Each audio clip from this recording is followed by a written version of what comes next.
Hello à tous, c'est Louisa, vous regardez Midi Expert, l'interview pour tout comprendre des réalités et des enjeux d'un métier. Aujourd'hui, je reçois Mao qui va nous parler de son métier en tant que Life Sciences Industry Portfolio Director au sein de Dassault Systèmes. Et Dassault Systèmes, eh bien, c'est The 3D Experience Company qui offre aux entreprises et aux particuliers les univers virtuels nécessaires à la conception d'innovations durables.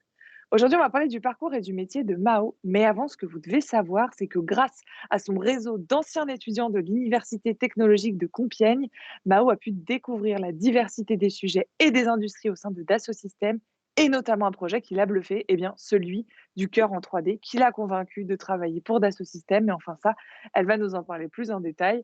Bonjour Mao, comment vas-tu? Bonjour à tous, je vais très bien, merci. Je suis ravie de pouvoir discuter avec toi de ta passion, de ton parcours et de ton expertise. Pour ça, je te propose d'entrer tout de suite dans le vif du sujet. Est-ce que tu peux commencer par nous parler de ton parcours académique et que pourquoi Dassault, bien que j'ai commencé à en parler, et reviendra plus tard sur ton parcours au sein de Dassault, mais tu as commencé par une école d'ingénieur. Exactement, j'ai commencé par l'Université technologique de Compiègne, UTC. Après mon bac, voilà, j'ai intégré l'UTC et j'ai fait la filière ensuite biologie, ce qui m'a ouvert des portes vers l'industrie de la santé, l'industrie pharma et l'industrie du dispositif médical. Comme tu le disais, via le réseau ensuite des anciens de l'UTC, j'ai entendu parler de Dassault Systèmes. Alors c'est vrai, comme beaucoup, j'associais ça à l'aviation. Et en Ouais. fait, je me suis rendu compte que Dassault Systèmes avait des projets très ambitieux pour le monde de la santé, notamment ce fameux cœur. Et ça m'a tout de suite donné envie de rejoindre cette entreprise. J'ai vraiment appris le monde de la tech et le monde du software sur le tard, en fait, en rejoignant l'entreprise. Ça fait maintenant 9 ans que je suis chez Dassault Systèmes. J'ai fêté mes 9 ans la semaine dernière. Voilà. Donc, ça fait 9 ans et ça passe vite. Et j'ai fait beaucoup de métiers, en fait, au cours de ces 9 années. J'ai fait à peu près 4 postes.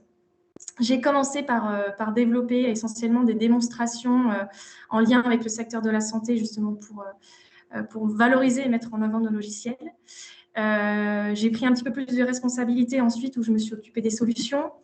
Puis j'ai eu la chance assez exceptionnelle au cours de ma carrière d'accompagner et de conseiller l'un des membres du comité exécutif de Dassault Systèmes. Donc ça m'a vraiment permis de comprendre comment une grande entreprise fonctionnait. Ouais. Et ensuite, voilà, j'ai repris la responsabilité que j'ai aujourd'hui, qui est donc d'encadrer l'équipe de solutions et l'équipe technique pour l'industrie de la santé. Voilà. Et tu m'as dit que tu avais appris à découvrir le monde de la tech, mais aussi le monde du software. Mais tu m'as aussi dit que tu avais du mal à définir ton métier. Alors, comment est-ce que tu pitches ton job aujourd'hui? Je crois que tu as une façon un peu originale de le faire aussi. Ouais, j'aime bien l'expliquer avec une double boucle. Donc, en fait, notre rôle, donc moi j'appartiens à l'équipe industrie de la santé. Et l'organisation industrie, en fait, a pour mission de représenter le client.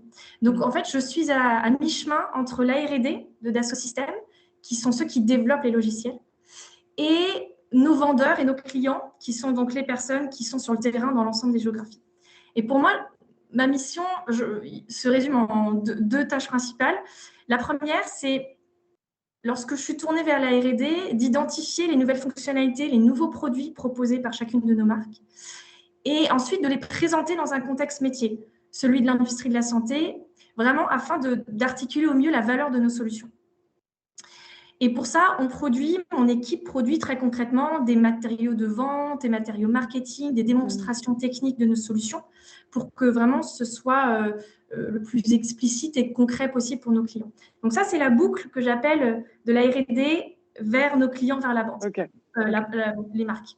Et la boucle Donc, de en un mot, c'est retour, du marketing stratégique de logiciels, c'est ça, si on devait exactement. le résumer. Ok. C'est ça. Et donc, le reste de la boucle? Et le reste de la boucle, c'est la boucle retour qui est j'écoute ce qui se passe sur le terrain, j'analyse des données, je lis beaucoup, je me cultive, j'écoute bien évidemment nos clients, ce qu'ils nous disent, et je synthétise ces besoins pour murmurer à l'oreille de la R&D ceux qui développent les logiciels pour leur suggérer, les inciter à investir, à développer sur certains axes stratégiques. Et un exemple concret, ce serait par exemple le sujet du manufacturing, de la production. Avec le Covid, tout ce qui s'est passé, on a entendu beaucoup de choses sur l'approvisionnement, la distribution des médicaments, comment fabriquer un vaccin en un temps record. Donc ça, c'est des choses sur lesquelles l'industrie s'est complètement transformée. On ne va plus jamais produire ou distribuer un médicament ou un vaccin de la même chose. Le Covid a transformé les choses. Donc, pour nous, éditeurs de logiciels, ça veut dire quelque chose. Ça veut dire qu'il faut qu'on soit capable d'accompagner cette transformation, de développer les bonnes technologies pour le faire. Donc, typiquement, mon rôle consiste à expliquer à la R&D, à ceux qui développent les logiciels de Dassault Systèmes, ce qu'il faudrait faire. Ok. Donc, c'est Voilà. capitaliser sur les besoins des clients. Exactement. C'est aussi un design. Tu le disais, aujourd'hui, ça fait 9 ans que tu es au sein de Dassault Systèmes, donc tu as eu 4 postes, tu as changé tous les 2 ans. Ouais. Tu nous as un petit peu pitché tout à l'heure ton parcours au sein de Dassault Systèmes, mais comment est-ce que tu as fait pour évoluer? Comment j'ai fait? Donc de la volonté, de la détermination, je pense de la curiosité, de vouloir évoluer. Je pense que ce qui m'a vraiment aidée, c'est de créer mon réseau. C'est-à-dire que Dassault Systèmes, c'est une grande entreprise et je pense que pour pouvoir saisir toutes les opportunités qui se présentent, il faut être curieux sur les autres métiers, il faut s'intéresser à ce que font les autres parce que finalement, la R&D avec laquelle je travaille a des enjeux très différents des miens ou de la vente. Donc, le fait d'être bien connecté m'a permis de tracer un petit peu ma route sur les différentes évolutions que je souhaitais faire. Et voilà. De travailler avec tout l'écosystème, mais tu m'avais aussi dit quand on avait préparé cette interview que c'était un métier stimulant parce que tu avais à la fois un impact sur la société et à la fois un impact sur les patients. Mais qu'est-ce qui est réellement challengeant si tu devais nous en faire une liste ou nous donner des pistes? Ce qui est challengeant, c'est en effet, on sent qu'on a une certaine responsabilité d'être un peu la voix de l'industrie, d'accord? Donc, Dassault Systèmes ne développe pas de médicaments, on ne développe pas des dispositifs médicaux, mais on accompagne les entreprises qui le font. Donc, on se doit de bien comprendre leurs enjeux, d'être capable de bien les expliquer. Donc, les challenges finalement sont multiples. Il y a une nécessité d'être capable de fédérer en interne au sein de Dassault Systèmes parce que il faut être capable d'expliquer et de fédérer l'ensemble de ces sujets-là. Donc, de travailler avec plusieurs équipes, en fait. Exactement. Ouais. Capacité d'analyse, parce que de temps en temps, certains clients vont nous dire certaines choses, mais est-ce que c'est réellement ce que Dassault Systèmes veut faire? Est-ce que vraiment on a envie d'investir dedans? Est-ce que c'est là où on pense qu'on va être réellement compétitif? Donc, il y a quand même il faut une certaine prise de recul qu'il faut prendre par rapport à ces décisions-là. Et la dernière, pour moi, qui est quand même assez importante, c'est que j'ai le sentiment que dans mon poste, je fais aussi beaucoup de pédagogie. J'essaie de vulgariser certains concepts qui sont soit vulgariser des concepts techniques que la R&D Dassault Systèmes m'explique, donc nos produits logiciels, le code, voilà, d'essayer de vulgariser ça pour qu'un client comprenne et soit rassuré par rapport à nos solutions, mais vulgariser dans le sens inverse, qui est expliquer à la R&D le monde de la santé, ses enjeux, avec des mots simples pour que voilà, ils sachent quoi faire et quoi développer. Ça va être le prochain challenge que je vais te demander parce que tu parlais de vulgarisation, on parle aussi d'impact sur la société, les patients, on en parlait juste avant. J'aimerais parler d'un projet que tu as mené, piloté de A à Z, qui est le projet Yaso. Alors déjà, qu'est-ce que ce projet? Il est là, il est derrière moi, Yaso. Donc, Yaso, qu'est-ce que c'est? C'est donc un médicament pour traiter le cancer qui est fourni avec son système d'auto-injection. Donc, ce que vous voyez derrière moi, en fait, c'est le combiné qui permet d'injecter le médicament. Et si on voit là, il y a une petite molécule qu'on ne voit pas forcément, mais qui est la molécule innovante qui va venir traiter le cancer. C'est un produit qu'on a complètement imaginé à Dassault Systèmes. C'est-à-dire que c'est un produit qui est fictif dans le sens où vous ne le voyez que sur des plaquettes, d'accord? Mais le concept, l'identité et ce que incarne Yaso nous permet finalement d'expliquer à nos clients la valeur de nos logiciels. Parce que ce Yaso, on l'a conçu, on l'a imaginé avec nos logiciels. On a regardé comment la molécule pouvait aller cibler la protéine qu'on avait en tête. On l'a modélisé avec nos logiciels de SolidWorks. On a fait des simulations avec nos logiciels. Tout ce qu'un industriel fait ou ferait en utilisant nos logiciels. Donc, Yaso, juste un mot, Mao, il y a une signification, Yaso, c'est-à-dire quelque chose. Oui, Iaso, c'est le nom de la déesse grecque de la guérison. Mhm. Et avec l'équipe, on a fait plein de sessions de brainstorm. C'était vraiment super sympa pour trouver un nom parce qu'on voulait vraiment qu'il ait une identité forte. Ouais. Donc, ouais, c'est comme ça qu'on a convergé sur ce nom. Tu disais, c'est vraiment un projet complètement innovant. Tu as tout géré de A à Z sur tous les domaines qu'on peut imaginer quand on est chef de projet. Est-ce que tu peux me dire comment tu l'as piloté, les différentes phases, comment c'est venu? Est-ce qu'il y a eu un engouement en interne? Comment ça s'est passé? Alors, le point de départ, c'était, on s'est rendu compte que nos vendeurs et nos clients avaient du mal à expliquer la valeur de notre portefeuille Hmm. et tout ce qu'on pouvait apporter en termes de valeur et de solutions. Donc, le point de départ, c'était, il faut on trouve un héros. Il faut qu'on crée un héros, un peu Ouais. comme dans une histoire, un conte, il y a toujours un héros auquel les gens s'associent. Donc, nous, c'était ça le point de départ, c'est il faut qu'on se mette à la place de nos clients et qu'on imagine un produit. Donc, on a fait des sessions de brainstorm, etc. Au début, ça n'a pas été simple d'impliquer toute l'équipe et même l'écosystème au global parce que chacun avait un petit peu ses projets, ses tâches. Et puis, Ah. au début, Yazo, c'était que dans notre tête. C'est-à-dire qu'il n'y avait pas le visuel que je vous montre là qui est sexy, qui est C'est attirant, pas ouais, ouais. qui donne envie.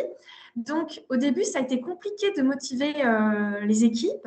Et je pense que ce qui nous a tous rejoints, c'est cette volonté vraiment de faire parler de nous, de démystifier un petit peu ce que fait Dassault Systèmes. Donc, progressivement, j'ai senti qu'il y a eu un engouement qui s'est créé autour de Yazo. On a collaboré avec des designers, avec un médecin. Donc aussi, le fait d'apporter des connaissances extérieures, ça a apporté beaucoup de richesse aux discussions. Et progressivement, quand on a commencé à voir l'identité visuelle de Yazo, donc l'image que vous voyez là, tout de suite, j'ai senti qu'il y a eu un changement dans l'implication des personnes parce que voilà, il y C'était avait devenu vraiment concret? Parce tout que était c'était devenu devenu concret? concret Mmh. et là, ça s'est accéléré. C'est incroyable. Le démarrage a été lent, lent, lent. Ça a mis, je pense, 4 mois avant qu'on arrive à converger sur un concept, voilà.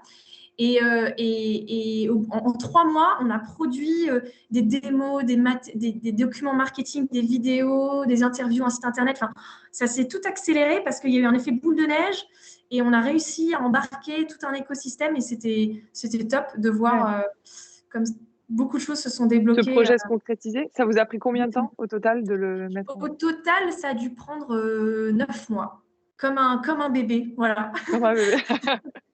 Est-ce que c'est ce projet qui t'a révélé, qui t'a permis d'être conseillère, d'un membre, du comité exécutif? Oui, je pense, on me l'a jamais dit, mais c'est vrai qu'au fond de moi, je pense que Ça euh, coïncide. oui, le leadership que j'ai découvert en moi à travers ce projet, je pense m'a en effet permis d'être un peu plus dans la Mmh. lumière et en effet m'a permis d'avoir cette opportunité de conseiller un membre du comité exécutif et c'est une chance incroyable que j'ai eue et voilà. Et c'est ce dont tu parlais tout à l'heure, la capacité à fédérer fortes initiatives. Donc ça, c'est ton grand premier succès, on va dire. Un deuxième succès dont on a parlé quand on préparait cette interview, c'est le fait de pouvoir concilier à la fois ta vie pro et ta vie perso. Oui, je parlais de bébé tout à l'heure, Yazo, 9 Tu vois? mois. C'est vrai que pour moi, c'est un vrai enjeu aujourd'hui pour les femmes et même pour les papas de trouver un bon équilibre entre la vie personnelle et la vie professionnelle. Et aujourd'hui, j'ai le sentiment, donc j'ai 2 enfants, j'ai le sentiment que que j'ai un équilibre, il est fragile, mais mes enfants sont trop petits encore pour me dire si je fais les bons choix. Mais en tout cas, c'est vrai que c'est un sujet qui me tient à cœur et dans lequel je souhaite vraiment réussir cette mission-là, oui. Là, on parlait de ton métier avec des exemples très concrets. Il faut aussi qu'on puisse donner des perspectives aux jeunes qui regardent. Là, on parlait du secteur de la santé. Mais dans quel autre secteur est-ce qu'on peut retrouver ton poste? En fait, Parce qu'il y a 11 industries déjà, hein, qui couvrent, oui, c'est Dassault. ça. Donc, dans les 11 industries que couvre Dassault Systèmes, donc celles pour lesquelles on est assez connu, l'aéronautique, l'automobile, le maritime, tout ce qui est bien de consommation. Donc, voilà, on couvre aujourd'hui 11 industries. Donc, mon métier existe. J'ai mes équivalents dans chacune des industries. Ils ont les D'accord. mêmes missions, des doubles boucles que je vous ai expliquées. Ouais. Après, en dehors de Dassault Systèmes, faire du marketing pour le monde du logiciel, finalement, faire du marketing stratégique pour le monde du logiciel, c'est un métier qu'on peut retrouver assez facilement dans d'autres entreprises du monde de la tech, en fait, finalement. Voilà. Et il y a souvent un métier un peu miroir au mien dans l'industrie qui est des personnes qui travaillent plutôt à l'IT. Donc, nos clients qui vont acheter nos logiciels et les installer, tous ceux qui installent ces logiciels chez le client, souvent ont des missions assez miroirs par rapport aux miennes. Donc, ça peut être aussi des perspectives, travailler, par exemple, chez un Servier ou un Medtronic ou un Sanofi, dans les organisations IT qui vont installer les logiciels et les faire fonctionner dans les organisations. Et tu dirais que c'est quoi qui rend ton métier unique? Ce qui rend pour moi mon métier unique, c'est vraiment ce bilinguisme en fait que je dois faire entre la R&D, les clients et travailler pour le monde de la santé. C'est vrai qu'aujourd'hui, Dassault Systèmes a vraiment investi massivement dans ce secteur. Donc aujourd'hui, je me sens très privilégiée de travailler pour cette industrie parce que Tu sens une nouvelle dynamique? il y a une vraie dynamique dans l'entreprise, une volonté de transformer ce secteur. Donc je me sens vraiment au bon endroit au bon moment. Tout à l'heure, on parlait des industries où on pouvait exercer ton métier. Toi, après le métier actuel que tu as, vers quel type de métier tu peux t'orienter? Alors, pour moi, toute entreprise d'éditeur du logiciel, ou comme je le disais, peut-être passer du côté client, donc aller dans l'industrie de la santé et aider justement les entreprises de l'industrie à avoir une vraie stratégie digitale de transformation du numérique. Donc, mon expérience que j'ai justement sur les sujets de la tech peut tout à fait être appliquée finalement dans l'industrie. Donc, C'est-à-dire que on pourrait imaginer que tu pourrais faire après du support client, être chef de produit, par exemple? par Ouais, exemple, voilà, faire faire de la vente. de l'avant-vente, voilà, ce genre de choses, tout à fait, c'est des métiers, ça ouvre un vrai panel C'est ça, de perspectives. de Ouais. possibilités, de perspectives. Exactement. C'est-à-dire aussi qu'au regard de ton métier, il y a des skills spécifiques à avoir. Tout à l'heure, si on parle de soft skills, tu parlais de capacité à fédérer, analyser, écouter, Ouais. synthétiser. Mais en termes de hard skills, avec quel outil est-ce que tu travailles au quotidien? Et selon toi, quelles sont justement les compétences techniques à maîtriser? Alors, je pense qu'il y a une autre soft skill importante qui est Ouais. le storytelling. Mmh. Qu'est-ce que ça veut dire? C'est le fait de raconter des histoires. Ça revient un petit peu à ce que je disais, de démystifier. Donc ça, pour moi, c'est une soft skill qui est importante. Sur les hard skills, donc bien évidemment, le fait d'avoir un bagage technique, enfin, d'ingénieur dans lequel je comprends finalement les enjeux du monde de la santé, voilà, comment on développe un médicament, comment ça fonctionne un dispositif médical, m'aide.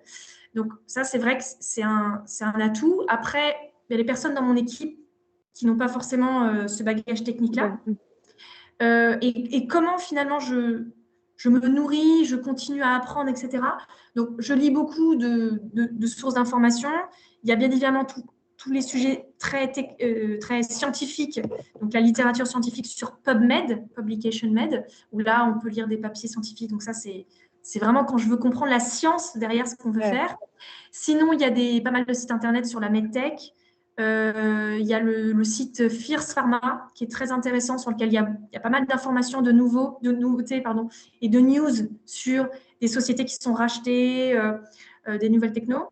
Et BFM Business, moi j'aime bien le matin écouter la radio BFM Business. Il y a souvent des startups qui viennent témoigner de leur activité et c'est souvent assez enrichissant voilà, de prendre le pouls de ce qui se passe un petit peu dans l'industrie de cette manière-là. Les bases de programmation, c'est important aussi ou pas? D'avoir des Alors, bases?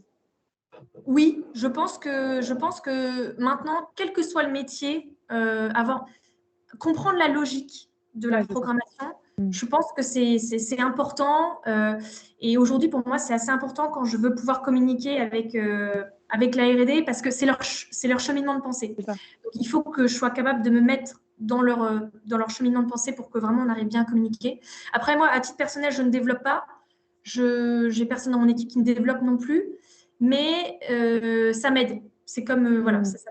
ça Oui, m'aide d'avoir à... cette compréhension, cette vue d'ensemble. J'imagine que tu utilises aussi Microsoft Office, mais il y a aussi oui, Bien sûr, j'utilise donc tous les outils d'Assosystème en interne. On a une plateforme, la 3D Experience plateforme pour collaborer. Donc, on a des outils de collaboration qu'on utilise pour échanger, pour essayer de réduire au maximum nos emails. Voilà.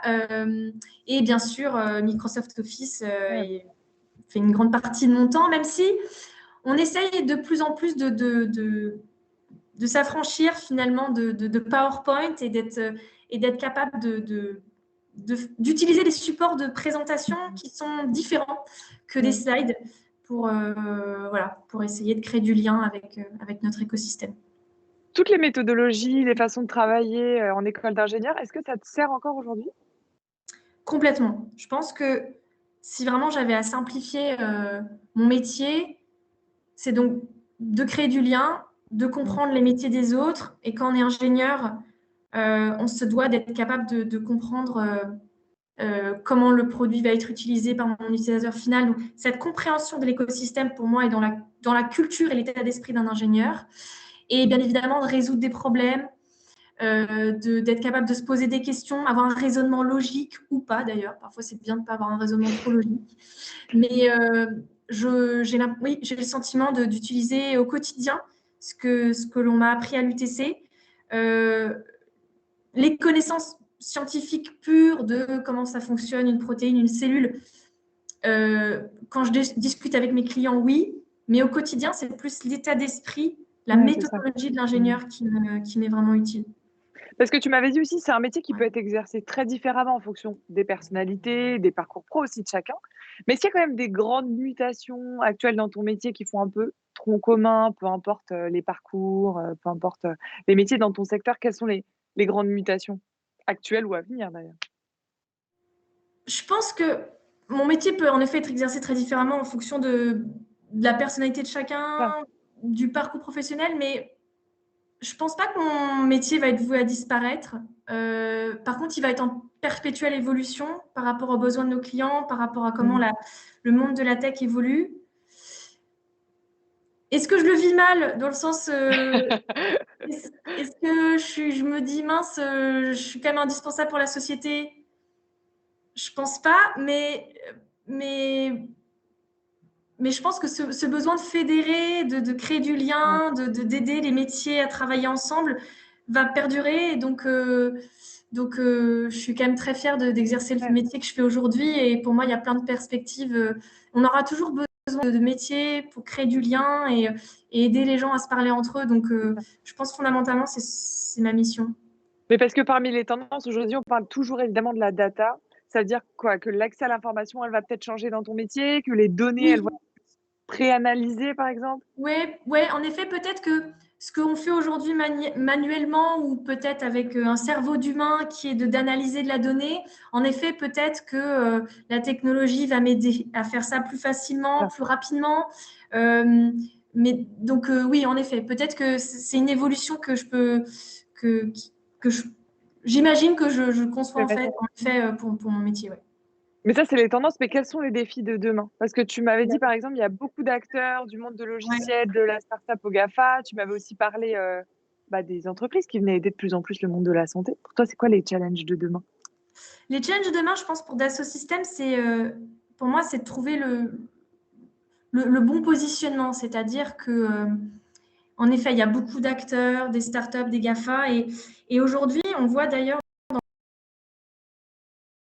des entreprises qui développent pas seulement le produit final. Je prends un exemple.